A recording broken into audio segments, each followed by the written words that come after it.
Hey, welcome to our channel. My name is Liz Olive, and I'm going on here because today we're reading Romans chapter 7. So let's start reading that, and I'll meet you back here. Romans chapter 7. No longer bound to the law. Now, dear brothers and sisters, you who are familiar with the law, don't you know that the law applies only while a person is living? For example, when a woman marries, the law binds her to her husband as long as he is alive. But if he dies, the laws of marriage no longer apply to her. So while her husband is alive, she should be committing adultery if she married another man. But if her husband dies, she is free from that law and does not commit adultery when she remarries. So my dear brothers and sisters, this is the point. You died in the power of the law when you died with Christ, and now you are united with the one who has raised from the dead. As a result, we can produce a harvest of good deeds for God. When we were controlled by our old nature, sinful desires were at work within us, and the law aroused these evil desires that produced a harvest of sinful deeds, resulting in death. But now we have been released from the law, for we died to it and are no longer captive to its power. Now we can serve God not in the old way of obeying the letter of the law, but in the new way of living in the Spirit. God's law reveals our sin.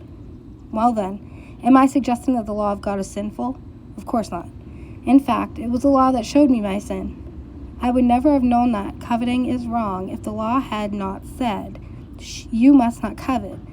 But sin used this command to arouse all kinds of covetous desires within me. If there were no law, sin would not have that power. At one time I lived without understanding the law, but when I learned the command not to covet, for instance, the power of sin came to life, and I died. So I discovered that the law's commands, which were supposed to bring life, brought spiritual death instead. Sin took advantage of those commands and deceived me. It used the commands to kill me. But still the law itself is holy, and its commands are holy and right and good. But how can that be? Did the law which is good cause my death? Of course not. Sin used what was good to bring about my condemnation to death. So we can see how terrible sin really is.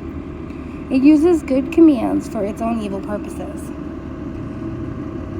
Struggling with sin. So the trouble is not with the law, for it's spiritual and good. The trouble is with me, for I am all too human, a slave to sin. I don't really understand myself, for I want to do what is right, but I don't do it. Instead, I do what I hate.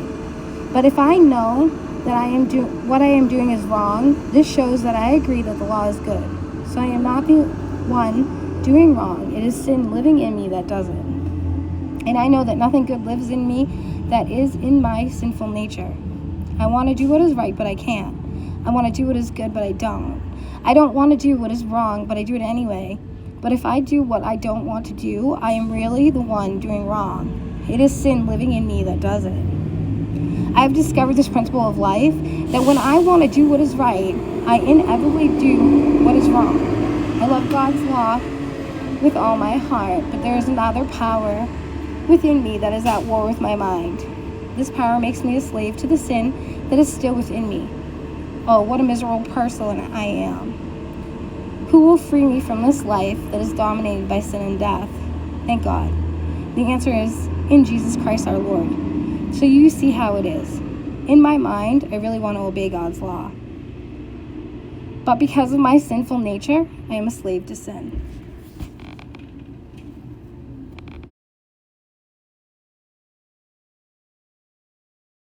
Thanks for reading along to this, guys. It's always a pleasure. I hope you have a fantastic, wonderful rest of your week. It's Monday.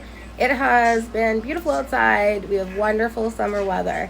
So enjoy the day, and I will talk to you in a little bit. Bye.